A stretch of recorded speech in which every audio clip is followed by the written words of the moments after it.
Hello, everybody. My name is Jacek Bartosiak. Welcome to Strategy and Future. And with me is Albert Świdziński, Head of Analysis at Strategy and Future. Hello, Albert. Oh, yeah, how are you? I'm fine. I'm fine.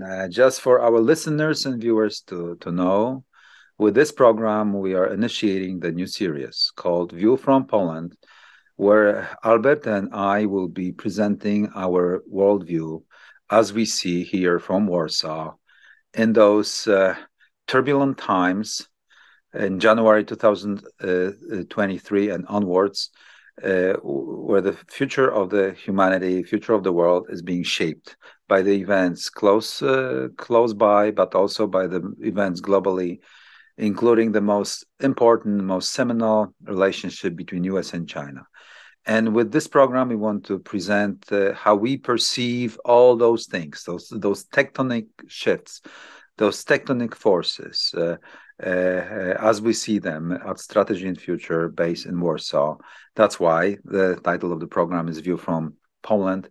Today, we will start with our model, how we see the world events, how we try to predict the future, how we structure our perspective, so that going forward from this program, we have a sort of a common language, and our listeners and viewers could understand why we see certain things in this or another way. Albert, maybe you will start from explaining the concept of strategic flows, the place of Europe in the global system, and the filter of the U.S. global military presence. Let's get started from this point. Look, you just tasked me with explaining phenomena that would take days for Mearsheimer or Walt, to explain in a couple of quick sentences. Look, where do I begin? We're obviously in a tectonic moment, which really has been happening for some time before Ukraine war broke out. But we're basically living through a moment where a world order that existed really from 1945 in parts of the world, and then has been extended to majority of it following 1990s and breakup of Soviet Union, has collapsed. It really has collapsed a while ago, a couple of years back, really. But no one had the audacity to state it or to say it out loud. With Putin's invasion of Ukraine, which really was, at the end of the day, his pronunciation that he believes that Russia has the right to claim a sphere of influence, and the US's refusal to provide him with one. The reality on the ground laid bare that somebody has laid challenge to the US openly.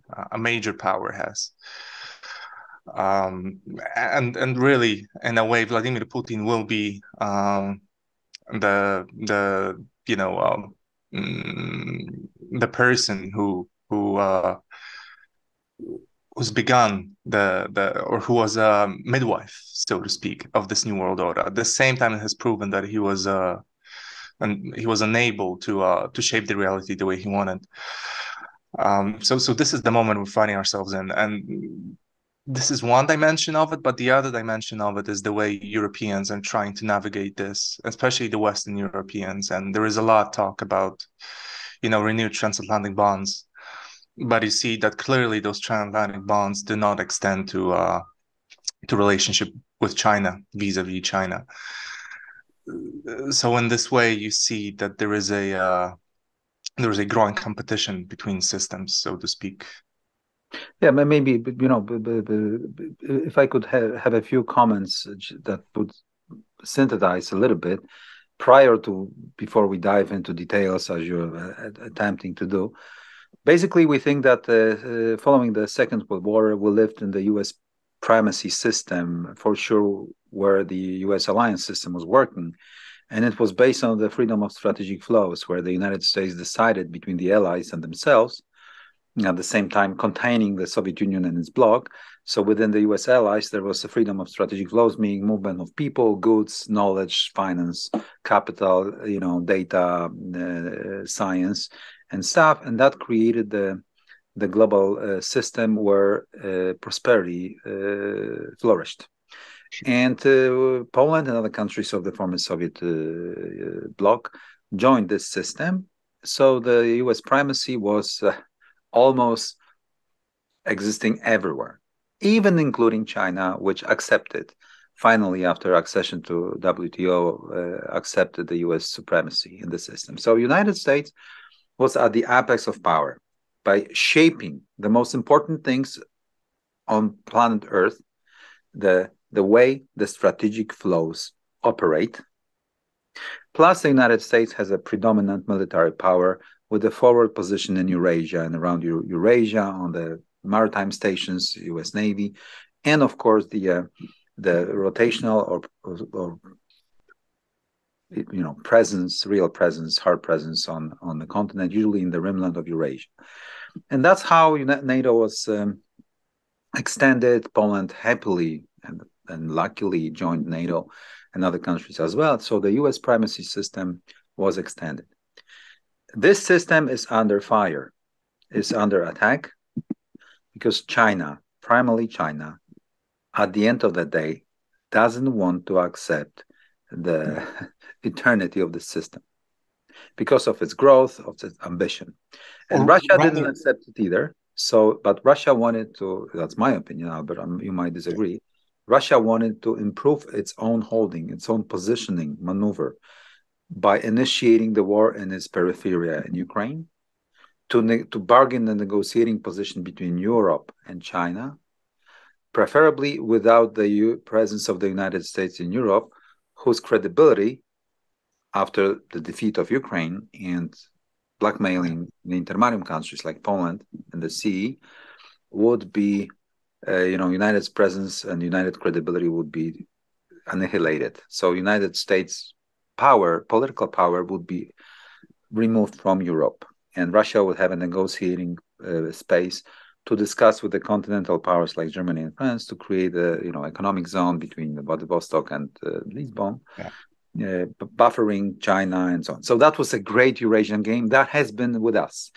And I'm finishing, Albert, I'm sorry. We think at Strategy&Future that Donald Trump and the American establishment during the Trump administration wanted to change this trajectory that I have described by initiating a trade war and this technology war with China and trying to deglobalize, to sort of unravel the system so that the United States could still operate as a supreme arbiter of the system, while China and Russia were positioning themselves to the new positions that would be without supremacy of the United States. And all other countries, including Europeans, are imprisoned in those tectonic struggles, so to speak. Albert? Yeah, look, it's now you gave me something to talk about. Look, it's a story that keeps repeating itself. It was the case with Japan vis-a-vis the United States in the 80s and probably the end of 70s, but it was also the story between the Dutch Empire and the British, and then the British and the Germans. And basically French, the system the French, Napoleon time, right?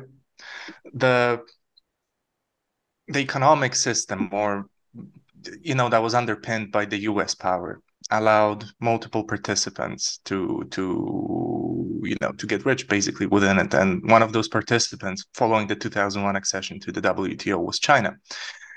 But the premise was based on an unwritten premise that China is allowed to participate, but it will remain at a certain level within the value chains.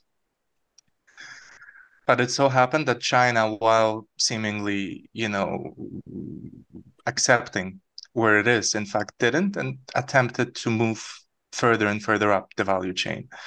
And I don't think that China actually wants to destroy this system or take the US's place at its helm 1-to-1 as a hegemonic power. I think it would like to ensure, well, that's another topic, what actually China wants, but I would believe it would want to create a sort of maybe semi, so to speak, economic situation where it. But I'm not sure that we should be attached to the definition of the victory too much. It's like playing Go, this Asian game.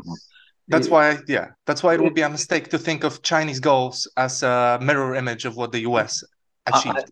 Exactly. I think that once you have the predominant power because of your own size and importance in the globalized system of, division of labor, supply chains, and you control, the industries of the future, like China has intended to control, AI, quantum computing, you name it, all this that, China 2025 or something.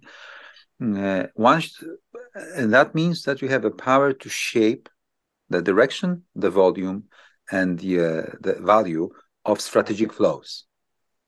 And then that's it. I mean, this is it. This is exactly it, especially if you're a sizable country like China, where its own size is powerful enough to make it happen. And then you consolidate yearly your power by just having this vague control. I can go in billions of interactions of how the world is operating according to the Chinese productivity, visions, and so on, without this formal statement that we are at the apex or something. This is it. So probably without any war, kinetic war. That was the intention of China, I think, by sheer daily interactions and this competing connectivities, with the productivity of the Chinese folks. Yeah. By, of course, abusing or utilizing the critical choke points of the globalized supply chain system. I think, so I would even shy away from trying to define what is the ultimate goal in that respect. This is a very European, very Western concept of power, like playing chess or, zero sum. You need to win, you need to formal. It's more fluid. Right. Sort of. Mm-hmm. And then, I don't know, we inevitably end up at Crow and Eric Crow and his memorandum, right? And just for context, expand a little bit so that our viewers. So Eric Crow was a British diplomat, and during the break of centuries, the 19th and 20th century, and in 1907 he wrote a memorandum to the British king, explaining really the sources of conflict between the German Empire and the British Empire, and the way the British Empire should go around winning this contest. And he pointed out that the British position in the international system, and the British Empire was at its helm, obviously, back in the day, was that it created a system which, at the end of the day, was benevolent to all the parties involved, allowing for free trade or semi-free trade. There's always shades of gray, but it essentially permitted other states. It created an environment within which states could fairly freely engage in economic activity between one another. And this obviously this was again underpinned by the power of the Royal Navy, and it cost the British. But invisible, but it's like hands are here, invisible. Ocean is huge. You just need to control the in and outs of for example, Indian Ocean, and everybody knows that the British fleet is in control. Nobody's challenging it, and everything is fine. And the rules of the road, meaning the rules how strategic flows are operating, are ours, without showing daily this predominant force on land, as the land empires have to do daily, where people live and their interactions. You need to send infantry patrols, every 10 minutes to show your presence. It's not the case of the world ocean. Yeah. Right. Yeah, that is a big difference there. So it's liberal. It's liberal. This power is liberal. Is invisible. It's there, but it seems friendly. Yeah. And this meant that the British limited the risk of there being counterbalancing coalitions against the overwhelming, ever-present British power. The moment the British decided that the growing German industry and growing German prowess is a threat to them, and remember there were talks about the Berlin-Baghdad railway back in the day. Again, a land empire, by default, by definition, this is what land empires do. Both states were put on a trajectory towards a clash.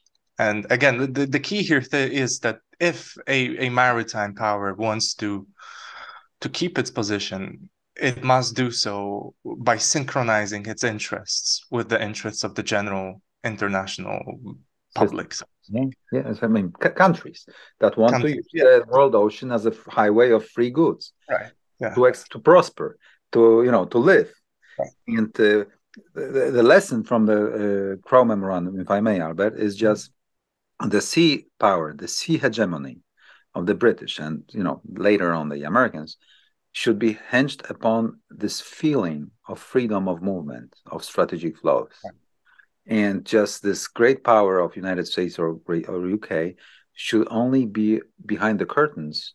Everybody knows that this is a giant, but it doesn't exercise its power by blockading the freedom of strategic flows, by curtailing it. So liberal power, liberal trade, and free movement of goods, so that there is no balancing coalition against the predominant power to stop the flows. So once the continental countries realize that the British or the Americans seem that they have a power to block the prosperity by, using this preponderant sea hegemony of, removing you from the high seas, then there is always war because of the balancing coalition. And this is exactly what at Strategy&Future we think is the foundation of the global system. And we fear that, if I hope I can use this word, Albert, correct me if I'm wrong, that the movement of deglobalization, initiated not by the middle class people that were out of it, but by the America, is undermining the Erie Crow Memorandum. Oh yeah. I mean, it obviously proposing an alternative, by the way. Yeah. Absolutely. That's the crux of the problem and the conflict that and that's gonna be tough. That's gonna be, guys, in the US. It's gonna be tough. Yeah. Poland, just this, this full disclosure, Poland would like the United States to remain at the apex of the system, because the countries between the Baltic Sea and the Black Sea, called Intermarium, want to have the sea power as a predominant power to balance Germany and Russia. We want you guys, we like liberalism, we like our access to the world ocean and stuff, but it's not upon us to contest it. It's about China, Germany, France, Russia, and they don't like the curtailing of the freedom of strategic flow, right? By this point in time, it has transcended really the maritime routes, right? This connects to intellectual property rights, and we see this right now over this really a spat, quite frankly, maybe not overly publicized, but a spat nonetheless between the United States and its allies, both in Europe and in Asia, concerning the semiconductor manufacturing equipment, right? And the US trying to force them to limit their sales to China, to sort of coordinate their policy laid out in export controls to China with the US. And the Europeans and the Asians really as well, the Japanese and the Koreans, not being overly happy about this. And again, this is the US, not explicitly, but nonetheless threatening to actually step hard and utilize the patents it has and basically forbid not on a mutual understanding level, but rather just hard forbid the Europeans to sell to the Chinese, the ASML, Albert, it's again the time for me to interfere, because that's program number 1, and we need to explain the foundations. Right. So, we are diving into details. I appreciate it. Probably our listeners will appreciate too. We will go into such details. We can do it. Trust us. But we need to explain what is the concept of the American power to really impose. So what are the foundations, the tenets of the American power, which determine that they could try to do it? So what is hard power? What does it mean to have agency in Eurasia from DC? So So when we say American power, predominant power, the supremacy, what is it all about? What is the system? So first of all, it's based on the presence of the U.S. military in and around Eurasia, controlling the flows at high sea, yeah, at the end of the day.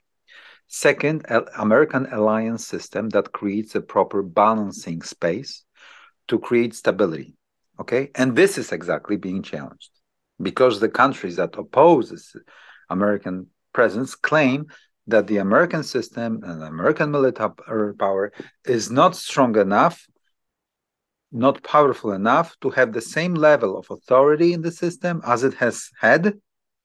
And we will prove it by Taiwanese scenario, by invasion in Ukraine, by showing the muscle in exercises, by exercise in South China Sea. So that, guys, you wake up, United States is not that strong anymore, so they need to give in. They need to move. They need to move out of the Western Pacific so that we would create our own trading system, our own agency. So this is all about this game. What are the tenets of the American power there? Of course, the US dollar system that shape the strategic flows. The possession of the main currency of the global trade is a fundamental leverage of power.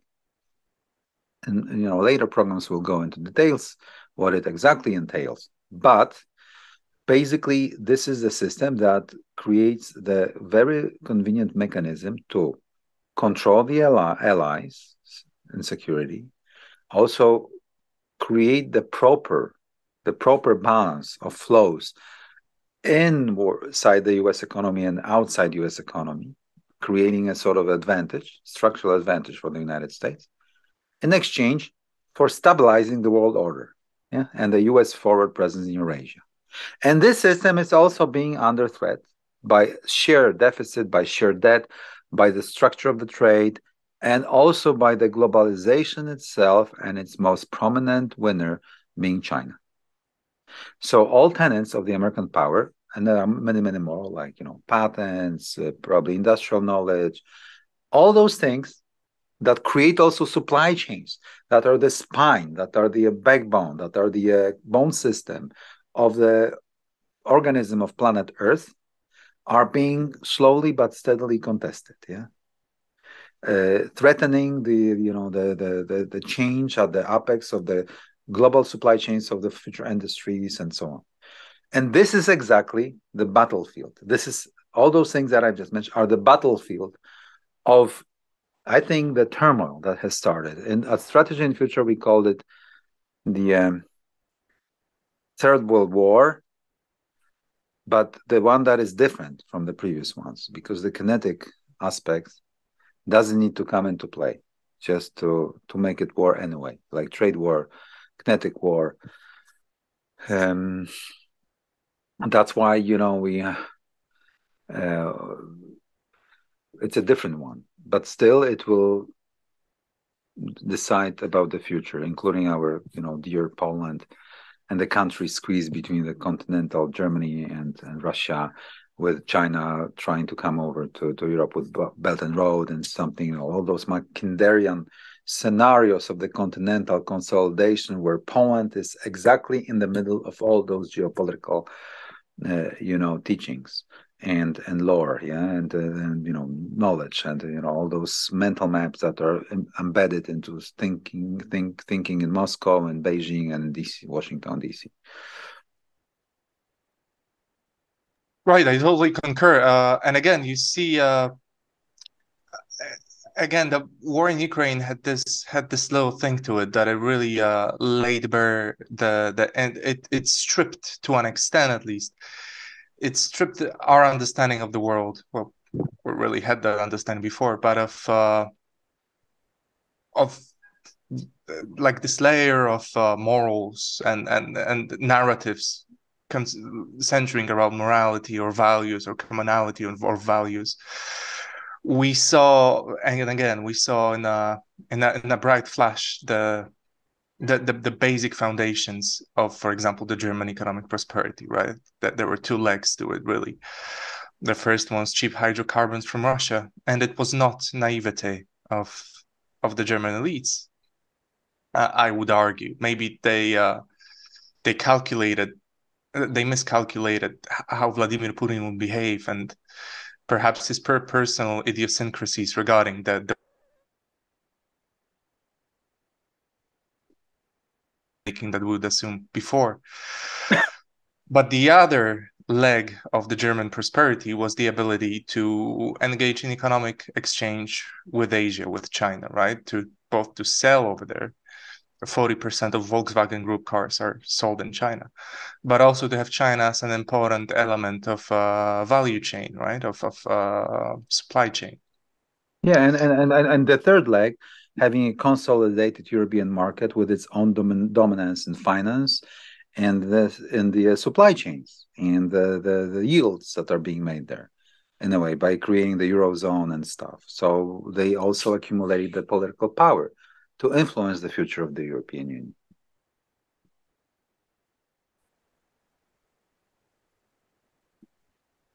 So those were basically the three really legs of European and prosperity, which was led, and Europe being led by Germany and its ability to consolidate the market to again attempt to at a federal project in Europe.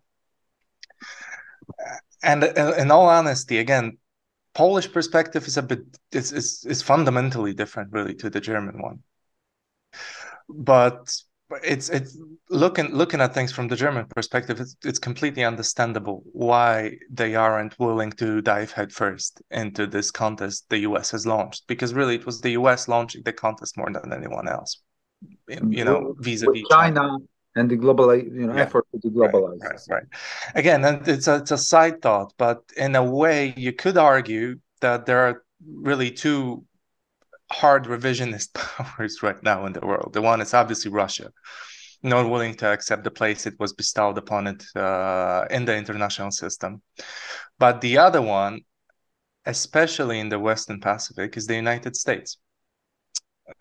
To a large extent, China would prefer the system to continue and would even prefer it to be still underpinned by the US power, as long as it remains benevolent. It would give China the ability to trade freely with the world and exploit its competitive advantages vis-a-vis the United States to get richer and richer and richer and improve its position in value chains.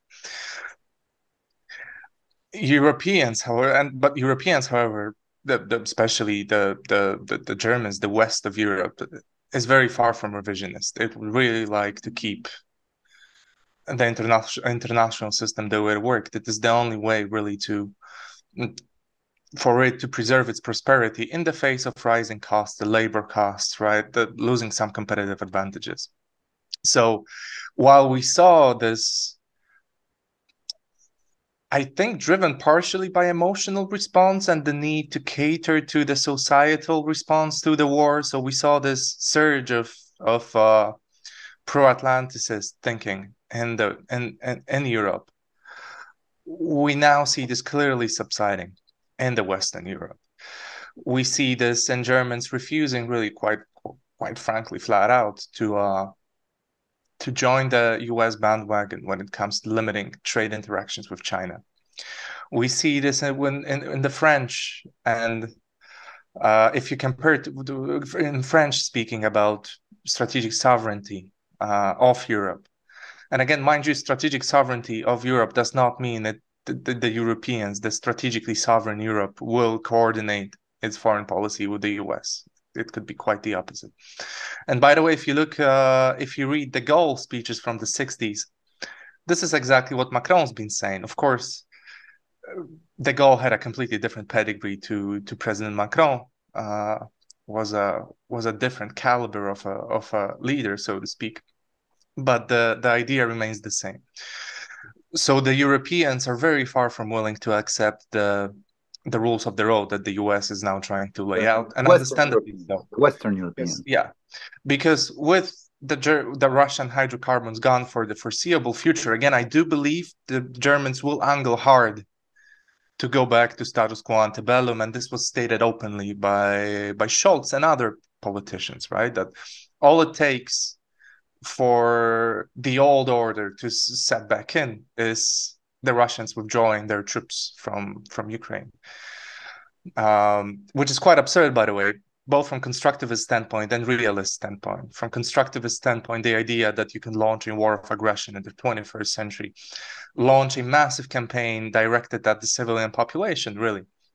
And then don't even get a slap on the wrist, just immediately go back to business as usual, is obviously an invitation to any country to repeat it, just be more successful. And that, basically that would be the only mistake that the Russians have made. So from constructivist standpoint, and I thought European Union is quite constructivist in its thinking about the world, at least outwardly. It's absurd. From realist standpoint, it's absurd as well, because Russia, again, what Russia wanted to do, how it wanted to portray itself, is an indispensable element of international security architecture in Europe, right? This is it could either, and it's the Russians were basically saying that we could either be a stabilizing force in Eurasia and in Eastern Europe if we are accepted as a part of the international security architecture, or we can be a destabilizing one if we're not. And what Vladimir Putin did was basically show that he could destabilize, or attempted to show, was that he could destabilize and then regain control over Ukraine, and hence proof, basically say proof is in the pudding. We are a necessary part of European security. But Russia failed to do so. Russia failed to defeat Ukraine, which before the war was the poorest country in Europe and, GDP per capita standpoint. And Russia was still unable to defeat them with significant Russian-speaking minority, with a civil war going on for a better part of 8 years. Russians were still unable to secure Ukraine. So they give no reason and no justification to consider them a great power, a power that deserves the position it tries to gain for itself. So this is one part of it, but the other part of it is obviously the US-China rivalry and the place Europeans, the way Western Europeans position themselves in. And again, the bottom line is the Europeans need to retain trade with China if they want to keep their social contract intact, basically, the Germans. Without China and without Russian hydrocarbons, the entire model of the German economy collapses immediately. And they have no alternatives to it. They're not going to switch to services. They're not going to go for tourism to replace the, high-yielding industrial capacity they have. So they have no choice. And this, unfortunately, is where the interests of the Germans and basically the Germans would like to keep the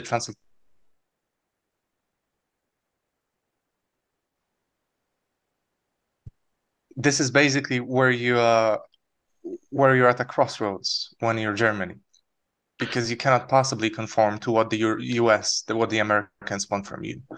Yeah, and this is a good segue for a few of my comments pertaining to Poland, from where we, record the first program from our series with Albert, is that there was another element that Germany wanted to not only establish but then sustain the access to the cheap labor in Central Eastern European part of the old continent, including Poland, on the terms that they impose, how the strategic flows are shaped and how labor is being also shaped, and the terms of exchange, labor against capital or something. And what is happening in Ukraine is can be likened to the mutiny of the peripheria, where not only Russia is being, for good, hopefully, so transatlantic relations and the way how Germany views, and this is a good moment, it's a good segue to very briefly, because in future programs we'll define it in more detail.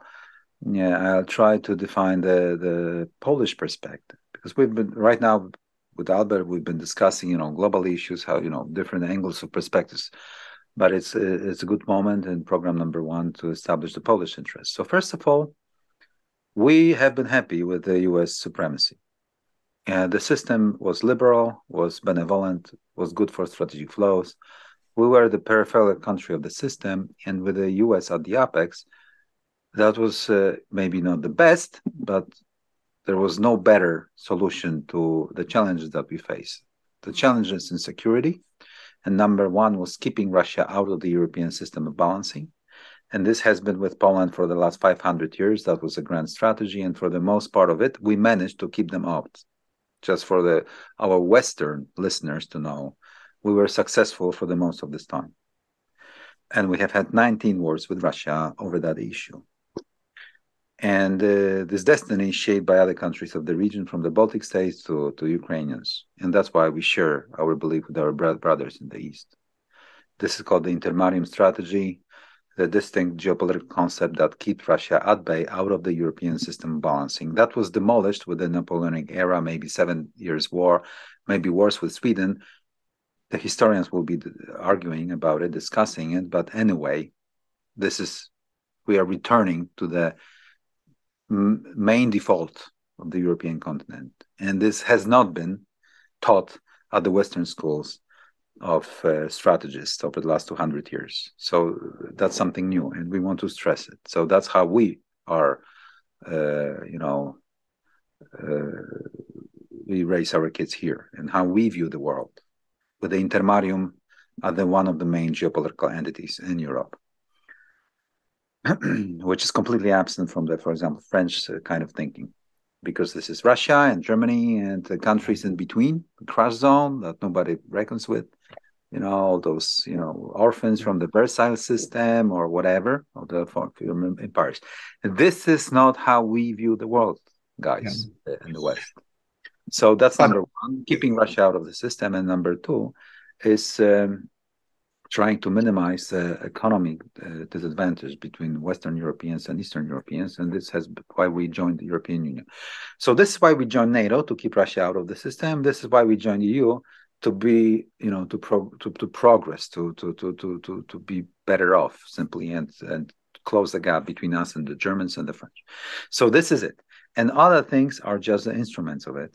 And basically, we would have been happy that the U.S. power was at the apex, and that the U.S. military was present in Europe, limiting the German fantasies about dominating Europe, and of course limiting the Russian fantasies of imposing on the Central and Eastern European countries, and so on and so on. So any talk about strategic autonomy in Paris is completely out of the sync with how we view world events here. And another aspect of it is that we believe that all nations of Central and Eastern Europe should be independent from Russia. And we always support all the Baltic states, Belarusians, Ukrainians to be out of the Russian grip. And all other things are subjected to all those things that I have just mentioned. So we are in favor of the U.S. presence. We are in favor of the U.S. nuclear umbrella. We are in favor of the NATO presence here. We are in favor of the NATO expansion. We want the Ukrainians to win and defeat the Russian army in field and finish this imperial project for good. And at the same time, we want to create something that will be at least partly independent from the German supply chains, which is very difficult. And that's why Germany has a different view at the outcome and the conduct of the war in Ukraine, because this war in Ukraine is also about the supply chains and how the world will be operating afterwards.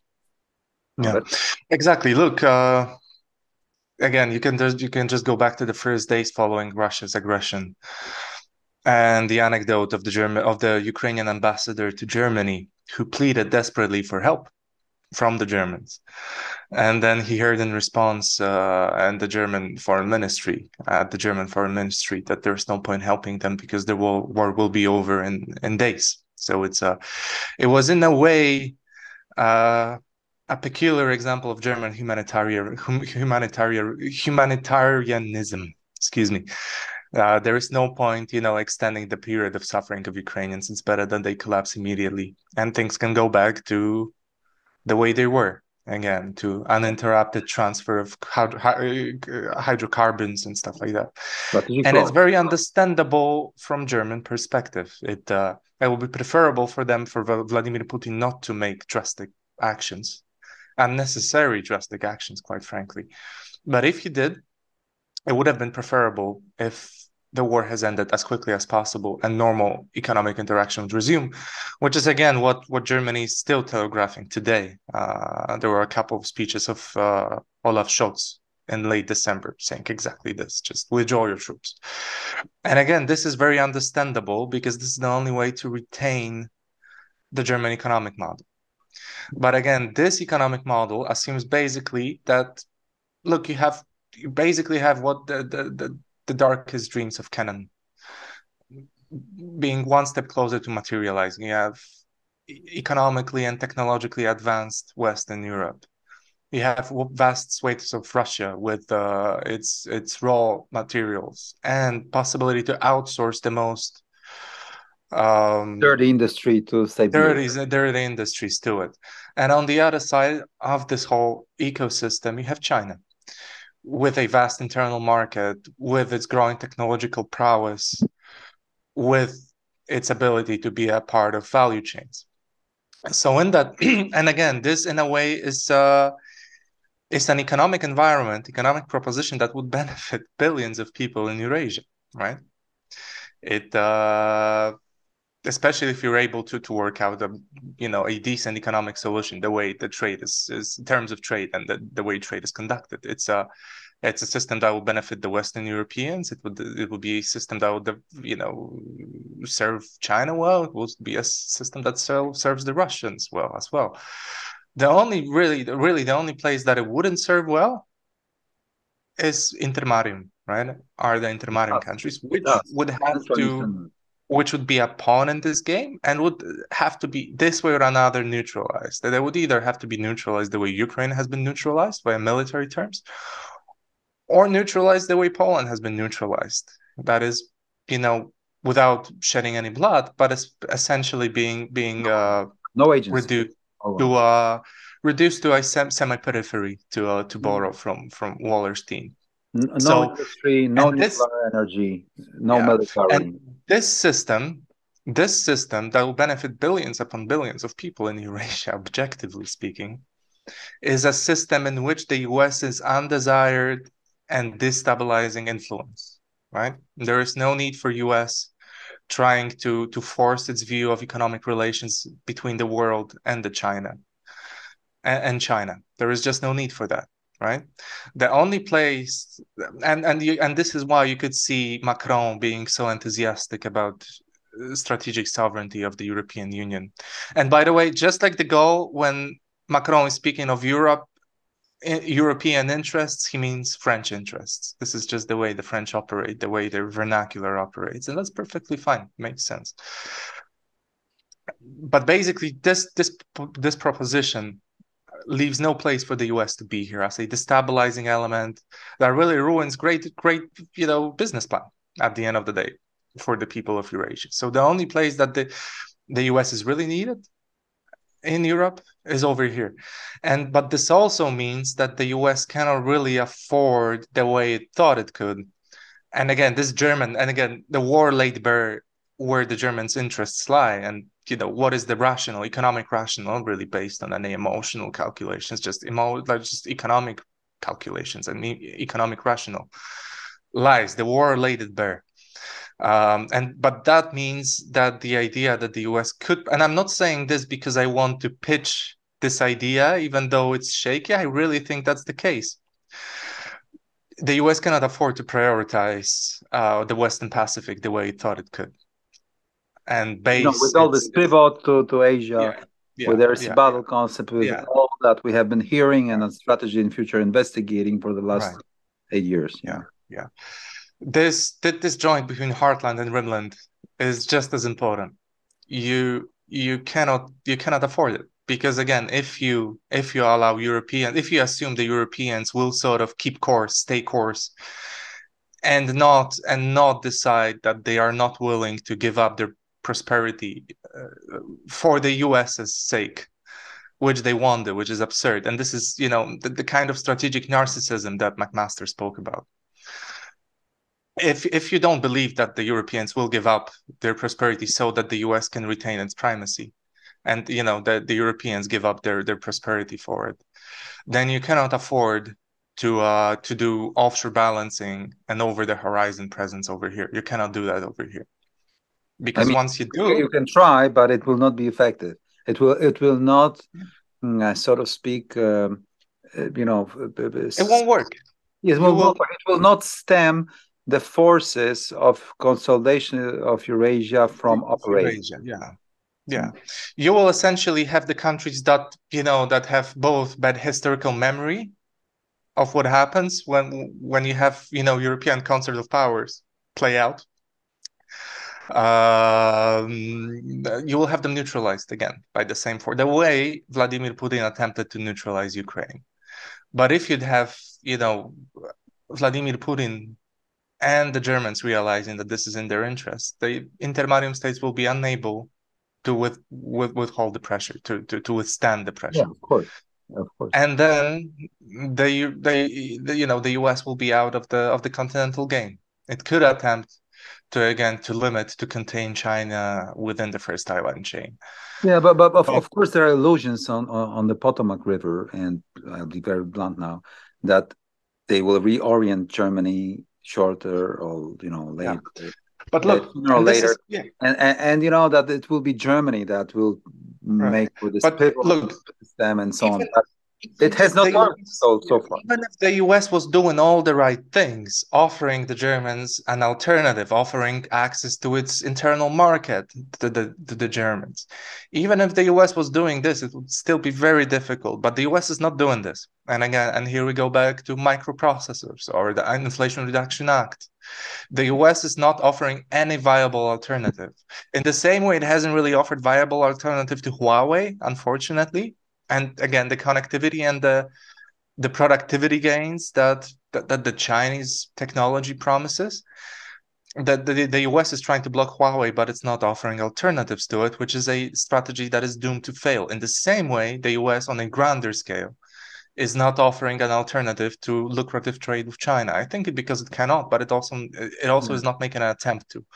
But at the same time, US in a way is winning the war against Russia by efforts of Ukrainians and its own supply.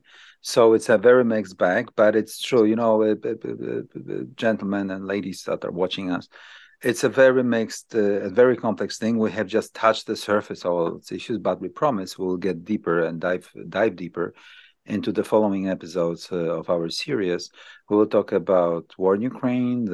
We will talk about the operational concepts, hard military, the mass against precision, against other things. We will talk about intermarium, the European Union continent against the world ocean.